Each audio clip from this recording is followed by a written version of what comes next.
Bryan Johnson isn't just a biohacker, he's a brand. After selling his payment company Braintree to eBay for $800 million in 2013, he funneled a fortune into a single obsession: reversing his biological age. His protocol, called Project Blueprint, costs an estimated $2 million per year. It involves over 100 supplements, a strict plant-based diet, daily blood tests, and a team of 30 doctors. But in June 2026, after a trip to Australia, Johnson admitted his skin had aged 5% in just 1 week. This raises a critical question: if his system is so robust, why did a single week of sunlight undo years of work? On June 22, 2026, Bryan Johnson posted on X that the Australian sun had increased his skin aging by 5% via UV damage and spots. He cited a 2017 Monash University study claiming Australian women age 10 to 20 years faster than US women, but the backlash was immediate. Critics accused him of cultural insensitivity and cherry-picking data. More importantly, this admission contradicted his core promise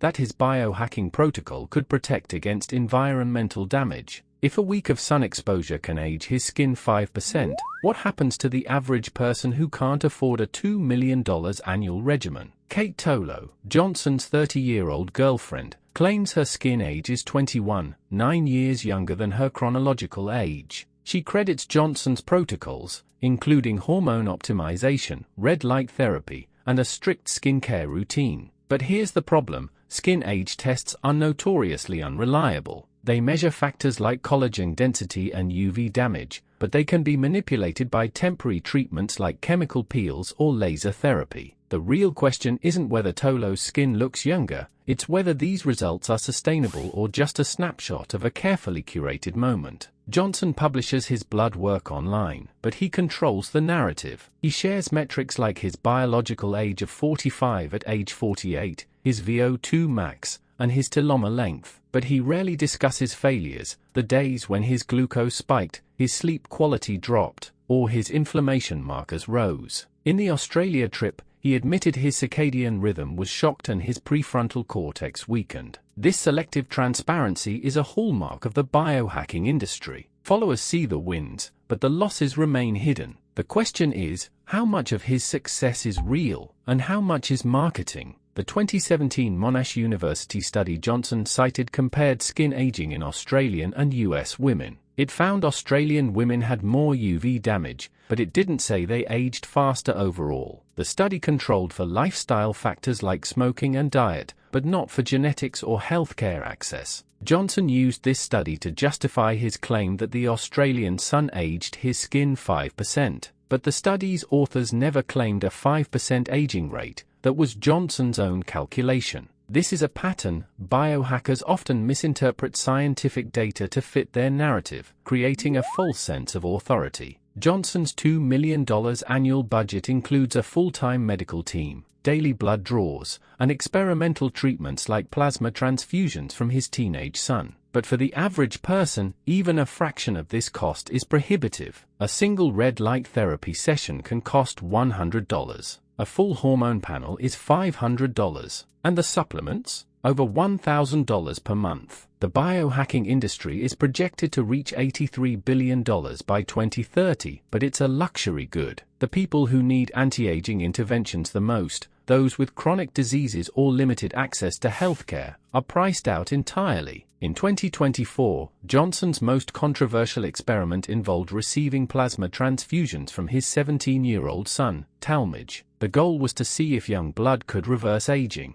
but the FDA warned against the practice, citing risks of infection, allergic reactions, and unknown long-term effects. Johnson eventually stopped the treatments after seeing no measurable benefit. Yet the damage was done. Thousands of followers attempted similar transfusions at unregulated clinics. This highlights a dangerous trend in biohacking: wealthy individuals act as guinea pigs, and the public follows without understanding the risks. Johnson claims to sleep 8.5 hours per night, tracked by an Oura ring, but during the Australia trip, he admitted his sleep was disrupted, weakening his prefrontal cortex. This is critical because sleep is the foundation of his protocol. Without it, his cognitive function declines, his hunger signals increase, and his glucose regulation fails. Yet he still posted about his skin age, ignoring the fact that his sleep disruption likely caused more damage than the sun. This selective focus on skin aging, a cosmetic issue, while ignoring systemic health markers, is a classic biohacker misdirection. Johnson uses a continuous glucose monitor to track his blood sugar. In Australia, he noted that changes in diet greatly affected his levels, but he didn't share the numbers. Why? Because glucose spikes are a key metric of aging. High variability in blood sugar is linked to inflammation, oxidative stress, and accelerated aging. If Johnson's glucose spiked significantly during his trip, it would undermine his claim of biological youth. By hiding this data, he protects his brand. But it also reveals a fundamental truth: biohacking is easier in a controlled environment than in the real world. Johnson has over 1.5 million followers on X, many of whom treat his protocols as gospel. They buy his supplements, follow his diet, and mimic his blood tests. But this creates a dangerous dynamic. When Johnson fails, his followers internalize it as their own failure. If his skin aged 5% in Australia, they think they must be doing something wrong. This psychological manipulation is a hallmark of modern influencer culture. Johnson isn't just selling a product, he's selling an identity, and that identity depends on his infallibility. Aging is a complex process involving telomere shortening, epigenetic changes, mitochondrial dysfunction, and cellular senescence. No single protocol can reverse all of these. Johnson's focus on skin age, glucose levels, and sleep is a narrow slice of a much larger puzzle. The most effective anti-aging interventions, calorie restriction, exercise, and stress management, are free. Yet Johnson's followers spend thousands on supplements and treatments that have little evidence. The irony is that the best biohacking advice is also the cheapest: eat well, sleep well, move your body, and avoid the sun. Despite the criticism, Johnson has accelerated public interest in longevity science. Companies like Altos Labs and Calico are investing billions in cellular reprogramming and anti-aging therapies. Johnson's high-profile experiments, while flawed, have pushed the conversation forward. But the danger is that his celebrity status overshadows real science. The future of longevity won't be built on $2 million